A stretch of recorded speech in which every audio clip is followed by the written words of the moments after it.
Sally Myers. Sally Myers is a school teacher on break during this time. She's young. She's in her early 20s.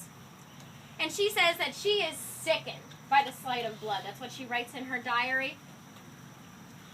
Despite that, she puts those fears aside.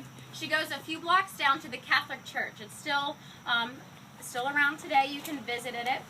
The inside is more modern, but you can still step inside that field hospital where doors have been taken off the hinges, put on the pews, and used as operating tables. She will offer her services to the surgeons there, actually on July 1st today, 150 years ago. And she will stay in that field hospital helping for the next several days during the battle and then the weeks following as well. The next day, she ends up taking care of a sergeant. His name is Alexander Stevens. And surgeons know that he is going to die. He's shot through the lung, through the spine. He is in terrible discomfort. And so Sally asked if she could move him to her house where there are less wounded. There's wounded also at her house too, but it's a little less cramped than the Catholic Church.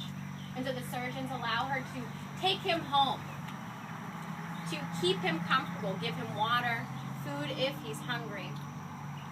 And at night, one night during the battle, she says she's getting awfully fatigued from leaning over him. She's wearing a corset, obviously, during the time, so it gets a little uncomfortable. So she decides to move, get up from the chair that she's sitting, and when she does move, a bullet comes right through the house and hits where she had been sitting. That's during the battle. He will linger for several more days and then eventually succumb. Now, his family will be a family that comes to Gettysburg to get his body and to learn about what happened to him. Sally will meet his younger brother. They will end up corresponding, and they end up getting married after the Civil War. So that's one example of a civilian in the town of Gettysburg helping out with the battle.